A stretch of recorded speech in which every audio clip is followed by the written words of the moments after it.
আসসালামু আলাইকুম, আমি শফিকুল ইসলাম তুষার, একজন professional graphic designer and freelancer. After a long time, অনেক দিন পরে আবার ক্লাস নিয়ে এসেছি ফটোশপের। কিছু কারণে ক্লাস এতদিন আসে নাই। ইনশাল্লাহ সামনে থেকে রেগুলার ক্লাস আসবে এবং আজকের ক্লাসটা হচ্ছে ফটোশপের ক্রপ টুল নিয়ে। আশা করি সবার কাছে ভালো লাগবে। সবাই সবার প্রবলেমগুলো আমাকে জানাবেন। সবাই আমার ইউটিউব চ্যানেলকে সাবস্ক্রাইব করবেন অ্যান্ড সবাই আমার পাশে থাকবেন। ফেসবুকে আমার পেজে লাইক দিবেন অ্যান্ড যে কোনো প্রবলেম সরাসরি আমার গ্রুপে পোস্ট করবেন কিংবা আমার পেজে মেসেজ দিয়ে বলবেন। ইনশাল্লাহ খুব তাড়াতাড়ি, যত তাড়াতাড়ি সম্ভব আমি সলভ করার ট্রাই করব। এখন সরাসরি চলে যাব স্ক্রিনে।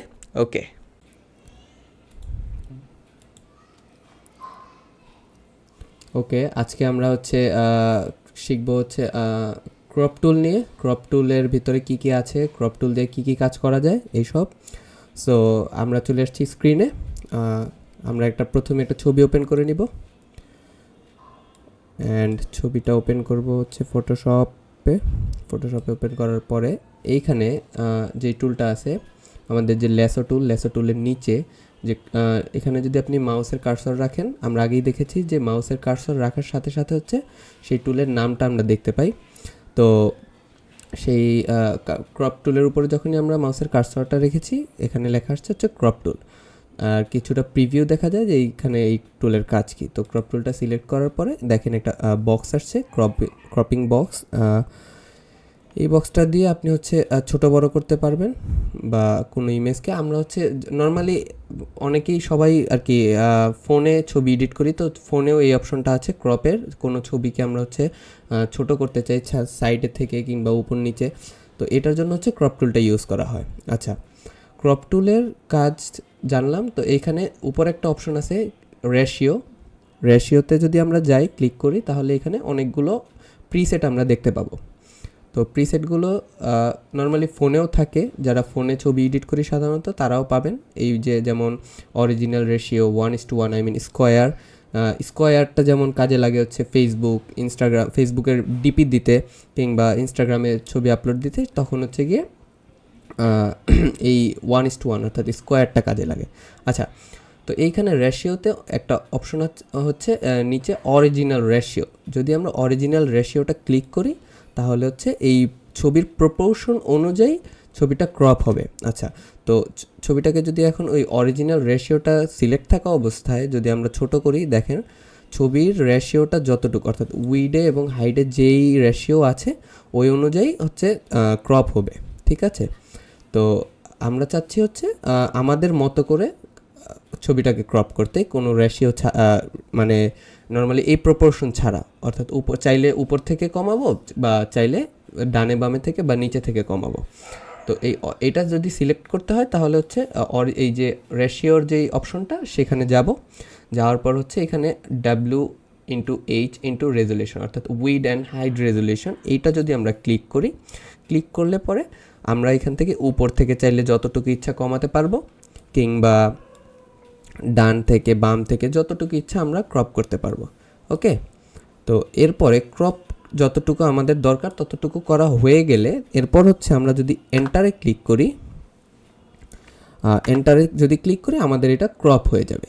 কিন্তু ক্রপ হওয়ার পরে এখানে এটা আমাদের মতো করে ক্রপ করে নিয়েছি। এরপরে এই যে উইড অ্যান্ড হাইট, যে এই যে রেশিওর যে অপশনটা, এখান থেকে যদি আমরা স্কোয়ার অর্থাৎ 1:1টা সিলেক্ট করি, আমরা যদি আবার Ctrl+Z দিয়ে ব্যাক করার পরে 1:1 যে রেশিওটা, এটা যদি আমরা সিলেক্ট করি স্কোয়ার, এই যে ও স্কোয়ারলি একটা রেশিও দিয়েছে, এই অনুযায়ী আমরা ছোট বড় করতে পারবো। ঠিক আছে, এই যে মানে আমরা যে কোনো দিক থেকে ছোট কিংবা বড় করি না কেন, ওই স্কোয়ার রেশিওতে ছোট বড় করে দিবে, অর্থাৎ ক্রপ করবে। এরকম আরও অনেকগুলো প্রিসেট আছে। আপনারা যদি একটু ঘাটাঘাটি করেন বা এটা নিয়ে দেখেন তাহলে বুঝতে পারবেন, যেমন 4:5, 5:7 এক একটা কাজের জন্য এক একভাবে ইউজ করা হয়। এবং এই রেশিওটা সম্পর্কে আইডিয়া পেয়ে যাবেন যদি আপনারা এটা নিয়ে একটু কাজ করেন, দিয়ে দেখতে পারেন যে হ্যাঁ, এই রেশিওটার মাপটা কতটুকু বা এই রেশিওটা দিয়ে কতটুকু ক্রপ করা যায়, এভাবে আপনারা দেখতে পারবেন। আচ্ছা, আমরা অরিজিনাল রেশিওতে রেখে এখন আমরা হচ্ছে আরেকটা অপশন দেখব, সেটা হচ্ছে ক্রপ টুলে সিলেক্ট থাকা অবস্থায় এখানে স্ট্রেংথ 10 নামে একটা অপশন আছে। এই যে এটার কাজ হচ্ছে গিয়ে বাঁকা ইমেজকে সোজা করা যায়। অর্থাৎ আমরা অনেক সময় ছবি তুললে হয় কি ছবিটা একটু বাঁকা হয় বা একটু তেরা হয়, এরকম অনেক ছবি আমরা তুলি নিজেরাও। তো এরকম ছবিকে হচ্ছে একটু সোজা করা যায় এই অপশনটা স্ট্রেংথ 10 এই অপশনটার মাধ্যমে। ওকে, তো আমরা এই জন্য আরেকটা ইমেজ ওপেন করব ফটোশপে। এই যে ইমেজটা, এটা ওপেন করব ফটোশপে নতুন করে, এবং এইখানে দেখেন এই যে ইমেজটা আমি ওপেন করেছি এখানে ছবিটা বাঁকা হয়ে আছে। যেমন এই যে এই কোণাটা দেখেন, এই কোণাটা একদম একটু তেসরি হয়ে আছে। তো এই ছবিটাকে যদি আমরা সোজা করতে চাই তাহলে হচ্ছে ওই অপশনটা আমাদের দরকার। তো আমরা এখন এই ছবিটা আনার পরে ক্রপ টুলে যাব। ক্রপ টুলে যাওয়ার পরে এই যে স্ট্রেংথ 10 এই অপশনটা ক্লিক করব।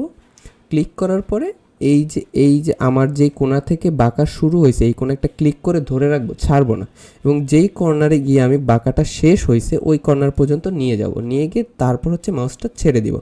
দেখেন ও হচ্ছে ওর মতো করে ছবিটাকে সোজা করে দিয়েছে। এখন যদি আমরা এন্টারে প্রেস করি তাহলে দেখেন এই যে আমার এই কর্নার থেকে এই কর্নারটা সোজা হয়ে গেছে, অর্থাৎ ইমেজটা সোজা হয়ে গেছে। আচ্ছা, এরপরে হচ্ছে আমরা দেখব আরেকটা অপশন, সেটা হচ্ছে স্ট্রেংথের পরে যে অপশনটা সেটা হচ্ছে গ্রিড।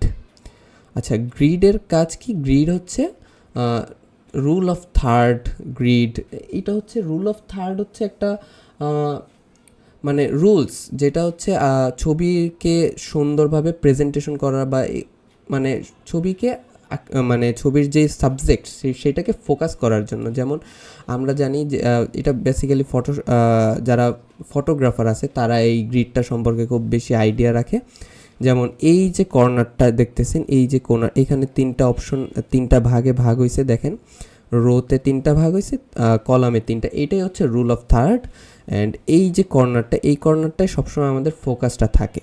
যদি আমরা কোনো ইমেজ দেখি সবার আগে যেই ফোকাসটা যায় আমাদের কোনো ইমেজে সেটা হচ্ছে এই কর্নারটাতে।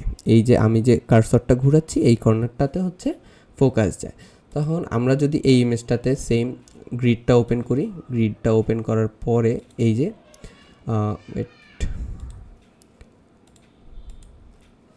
ওকে, এই যে গ্রিডটা ওপেন হয়েছে, এখানে যদি দেখি আমরা এই যে আমরা চাচ্ছি যে এই গ্রিডে আমার এই যে ইমেজের যেই মেইন সাবজেক্ট ফলের বাটিটা, এটা হচ্ছে আমরা এই কর্নারটাতে রাখবো। ওকে, রেখে এই যে এইখানটাতে রাখবো, রেখে হচ্ছে আমরা এটাকে ক্রপ করব। এখান থেকে আমরা উইথ অ্যান্ড হাইডের এটা ক্লিক করব, এই যে দেন হচ্ছে আমরা এটা এখানে রাখবো, এটাকে ছোট করে দিব, দিয়ে এন্টার। ওকে, এই যে এইখানটাতে হচ্ছে আমাদের সবার আগে কোনো একটা ইমেজ দেখলে ফোকাস যায়। তো আপনারা যখন কোনো ডিজাইন দেখবেন বা কোনো ফটোগ্রাফি দেখবেন, খেয়াল করবেন ভালোভাবে, যারা হচ্ছে এই রুলটা ফলো করে তারা দেখবেন এইখানটাতে কোনো সাবজেক্ট রাখার ট্রাই করে, কিংবা ডিজাইনে যদি আমরা কোনো যেই সাবজেক্টটাকে নিয়ে কাজ করছি সেটাকে হচ্ছে ওইখানে, কিংবা যারা হচ্ছে অফার নিয়ে কাজ করে, যেমন কোনো একটা 30% অফ বা 50%, ওইটা হচ্ছে ট্রাই করে ওই টাইপের যেই অফারগুলো সেটা ওইখানে রাখার কারণ ওইখানটাতে আমাদের ফোকাসটা যায়। এটাই হচ্ছে rule of third. Rule of third নিয়ে নেক্সটে আমাদের আরও ডিটেলস নিয়ে ক্লাস আসবে, তখন হচ্ছে আমরা এটা নিয়ে আলোচনা করব। ওকে, তো এরপর হচ্ছে ডিলেট ক্রপ পিক্সেল এই অপশনটা আমরা দেখব। সেটা হচ্ছে আমরা এই ছবিটাকে ডিলিট করে দিব অ্যান্ড এটাকেও ডিলিট করব। এবার নতুন করে আবার এই ইমেজটাকে আমরা ওপেন করব। ওকে, ওপেন করার পরে এই যে আমরা যখন ক্রপ টুলে যাব এইখানে একটা অপশন আছে, সেটা হচ্ছে ডিলেট ক্রপড পিক্সেল। অর্থাৎ আমি যদি এটাকে ছোট করি, ছোট করার পরে এখন যদি আমি এন্টার প্রেস করি, দেখেন আমার চারপাশে যতটুকু আমি ক্রপ করেছি ঠিক ততটুকু জায়গা চলে গেছে। আচ্ছা, এখন আমি চাচ্ছি অতটুকু জায়গায় আমি আবার ব্যাক করতে। ঠিক আছে, এটা কিন্তু চলে যায়নি, এটা একটু ভ্যানিশ অবস্থায় আছে। আমি চাইলে এটা আবার ব্যাক করতে পারবো। দেখেন আমার ক্রপিংয়ের কাজ যখন শেষ হয়ে যাবে তখন এই যে ক্রপের আগের অবস্থা যেটা ছিল, এই যে গ্রিড অপশনটা, এটা যখন আমি ক্রপের কাজটা যখন আমি শেষ করব, এই যে আমি ধরেন এতটুকু জায়গা আমি ক্রপ করলাম, ক্রপ করার পর যখন আমি এন্টার প্রেস করলাম তখন কিন্তু আমার ক্রপ টুলটা সিলেক্ট আছে, বাট আমার ওই অপশনটা নাই যে আমি এটা ধরে ছোট করতে পারবো আবার বড় করতে পারবো, এরকম অপশন নাই। কিন্তু আপনারা যদি এই যে ক্রপ টুলটা এই অবস্থায় সিলেক্ট থাকা অবস্থায় আবার এই এতটুকু জায়গা সিলেকশনের মতো করে সিলেক্ট করেন, অর্থাৎ ড্র্যাগ করে এইখানে এনে ছেড়ে দেন, তখন দেখেন আবার কিন্তু ওই জায়গাটা ব্যাক করেছে, অর্থাৎ চারপাশে যেই যতটুকু জায়গা আমি কমিয়েছিলাম ততটুকু জায়গা এখনও আছে, কিন্তু এটা কিন্তু ভ্যানিশ হয়ে যায়নি। ওকে, আমি চাইলে আবার একটু বাড়াতে পারবো কিংবা একটু কমাতে পারবো, মানে যা করার লাগে। এখন আমার দরকার একটু বাড়ানো, এইভাবে হচ্ছে আমি বাড়াতে পারবো। কিন্তু এখানে একটা অপশন আছে, সেটা হচ্ছে যে ডিলিট ক্রপড পিক্সেল। এই অপশনটায় যদি আপনারা ক্লিক করে রাখেন তাহলে হচ্ছে এবার যদি আপনারা এই যে ক্রপ করে যদি এন্টার প্রেস করেন, তারপরে যদি আপনারা আবার সিলেক্ট করেন, এই ওই যে আগের যেই ভ্যানিশ করা জায়গাটুকু ছিল চারপাশে, ওই জায়গাটা আর ফেরত পাবেন না। এটার জন্য হচ্ছে এই অপশনটাকে যদি আপনি সিলেক্ট করে রাখেন তাহলে হচ্ছে আপনারা এই যে চারপাশে যতটুকু জায়গা ক্রপড হয়ে যাবে অতটুকু জায়গা ডিলিট হয়ে যাবে, এই জন্যই এই অপশনটাকে ব্যবহার করা হয়। ওকে, এরপরে হচ্ছে কন্টেন্ট অ্যাওয়ার নামে একটা অপশন আছে। এটা কাজে লাগে হচ্ছে আমরা আরেকটা ইমেজ ওপেন করব, এরপর হচ্ছে আমরা ওই অপশনটা দেখব, ঠিক আছে? তো আমরা এই অপশন একটা ইমেজ ওপেন করি। এখানে ইমেজটা ওপেন করার পরে এই যে দেখেন আমি চাচ্ছি যে এই যতটুকু স্কাই আছে তার উপরে আরেকটু জায়গা বাড়াতে, ঠিক আছে? কিন্তু আমি যদি ক্রপ টুলে যাই, ক্রপ টুলে যাওয়ার পরে যদি আমি এই যে বড় করি, বড় করার পরে দেখেন এতটুকু জায়গা ব্ল্যাঙ্ক, এটা কিন্তু স্কাই দিয়ে ফিল হয়ে যায়নি, ঠিক আছে? তো আমরা হচ্ছে যদি এইখানে একটা অপশন আছে সেটা হচ্ছে কন্টেন্ট অ্যাওয়ার, এই অপশনটাতে যদি ক্লিক করি, ক্লিক করার পরে যদি আমরা চাই যে এতটুকু জায়গাতে আমার স্কাই আসুক, রাখার পরে এতটুকু জায়গা বড় করলাম, বড় করার পরে যখনই আমরা এন্টার বাটনে ক্লিক করব তখন দেখেন একটু লোডিং নেবে, লোডিং নেওয়ার পরে এই যে আমি যতটুকু জায়গা বড় করেছি ততটুকু জায়গা অটো ফিল হয়ে গেছে, অর্থাৎ স্কাইটা দিয়ে ফিল হয়ে গেছে। আমরা যদি আবার ক্রপ টুলটা সিলেক্ট থাকা অবস্থায় ক্রপ টুলটা নিয়ে যদি আমরা চাচ্ছি যে সাইডে আর একটু বড় হোক, সাইডে যদি একটু বড় করি, বড় করার পরে যদি এন্টার প্রেস করি একটু লোডিং হবে, লোডিং হওয়ার পরে দেখেন এতটুকু জায়গা আবার স্কাইতে মানে ফুল ইমেজটা ওর মতো করে নিয়েছে। এটা হচ্ছে ফটোশপের একটা প্লাস পয়েন্ট বলতে পারেন। অনেক সময় হচ্ছে আমরা এরকম করা লাগে, যেমন কোনো একটা ইমেজ বেশি চেপে গেছে, আমরা চাচ্ছি যে অতটুকু জায়গায় একটু ফিল হোক, তাহলে হচ্ছে ইমেজটা ভালো লাগবে, তখন হচ্ছে আমরা এই অপশনটা ইউজ করতে পারি। তবে খেয়াল রাখবেন খুব বেশি বড় করার ট্রাই করবেন না। যেমন আমরা যদি আবার ক্রপটা নিয়ে যদি এতখানি বড় করি, এবার যদি এন্টার প্রেস করি একটু লোডিং নিবে, লোডিং নেওয়ার পরে ওকে একটু লোডিং নিচ্ছে কারণ আমি অনেক বেশি করে জায়গা নিচ্ছি। দেখেন এই যে দেখেন কপি পেস্ট টাইপের হয়ে গেছে, অর্থাৎ এই যে এতটুকু জায়গা সেম। আমি যদি আপনাদেরকে একটু ব্রাশ টুলটা নিয়ে দেখাই, ওকে এই যে দেখেন এইখানে যতটুকু আছে আবার এইখানে সেম, এইখানে সেম, এইখানেও সেম, আর এই জায়গাটা একদম নষ্ট হয়ে গেছে। অর্থাৎ আমরা খুব বেশি একটা জায়গা নিয়ে এইটা হচ্ছে ইউজ করব না, এটা হচ্ছে আমরা ইউজ করব হচ্ছে অল্প, যখন খুব অল্প একটু জায়গা বাড়ানো লাগবে তখন হচ্ছে আমরা এটা ইউজ করতে পারি, তাহলে ওই জিনিসটা বোঝা যায় না যে ওইটা কিন্তু নিচে থেকেই, অর্থাৎ ওর পাশে যে জায়গাটা ছিল ওইখান থেকেই কপি করে করে করে করে একটা ফিল তৈরি করে। তো এটা হচ্ছে ট্রাই করব অল্প একটু জায়গাতে ইউজ করার জন্য। ওকে, এরপর হচ্ছে আমরা একটা টুলস দেখব, সেটা হচ্ছে পার্সপেক্টিভ ক্রপ টুল। এটা হচ্ছে এই যে আমাদের ক্রপ টুলটা সিলেক্ট করেছিলাম, এখানে যদি আমরা রাইট বাটন ক্লিক করি, মাউসের রাইট বাটন ক্লিক করলে এখানে আরও 4টা অপশন আছে, এই 4টার মধ্যে এই যে পার্সপেক্টিভ ক্রপ টুল, এটাকে হচ্ছে আমরা এখন দেখব। ওকে, এটাকে দেখতে হলে হচ্ছে আমরা এখন একটা ইমেজ ওপেন করব। ইমেজটা হচ্ছে লাইক বিজনেস কার্ড।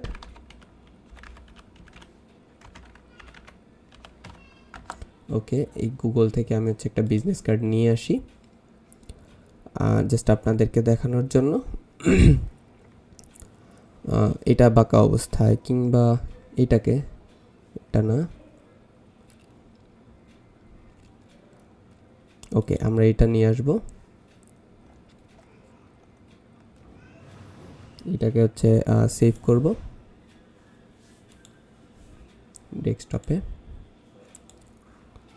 সেভ করার পরে আমরা এই ইমেজটাকে ওপেন করব, ফটোশপে ওপেন করলাম। ওপেন করার পরে দেখেন এই ইমেজটা মানে মকআপ করা আছে বলে বাঁকা অবস্থায় আছে, এভাবে দেখাচ্ছে। বাট আমার দরকার এই ইমেজটাকে একদম সোজা সোজা একটা ডকুমেন্ট হিসেবে দরকার। লাইক অনেক সময় হয় কি, যেমন বইয়ের ছবিটা তুলেছি, বইয়ের ওই পাতাটা আমার সোজা ডকুমেন্ট একটা একটা পেজ হিসেবে দরকার। তো এই যে পার্সপেক্টিভ টুল, ক্রপ টুল, এটা সিলেক্ট থাকা অবস্থায় আমি যদি এই বিজনেস কার্ডটার এই কর্নারে একটা ক্লিক করি, দেন এই কর্নারে আরেকটা ক্লিক করব, এই কর্নারে আরেকটা ক্লিক, অ্যান্ড এই কর্নারে একটা ক্লিক, ব্যাস এতটুকু করে যখনই আমরা এন্টার বাটন ক্লিক করব, দেখেন এতটুকু জায়গা হচ্ছে আমাকে একদম সোজা করে দিয়েছে। ঠিক আছে, তো এরকম অনেক ক্ষেত্রেই হয়, যেমন স্ক্যানারের কাজটা আপনারা এটা দিয়ে করতে পারেন। লাইক একটা বইয়ের ছবি তুলেছেন, বইয়ের ছবিটা হচ্ছে লাইক আমি একটু দেখাই আপনাদেরকে।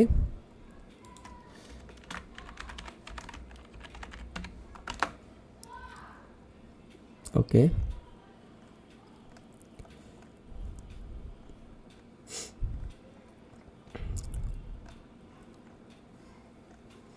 আমি একটা ইমেজ, ওকে এটা তো সোজা অবস্থায় আছে। আচ্ছা, আমার দরকার একটু বাঁকা, এটা এটা যদি আমি নেই আপাতত ডাউনলোড করে জাস্ট আপনাদেরকে দেখানোর জন্য, কিংবা এটা একটু ভালো কোয়ালিটি, ওকে আমি এটা ডাউনলোড করে নিচ্ছি। স্টপ সেভ, ওকে। এবার যদি আমি বইটাকে ওপেন করি,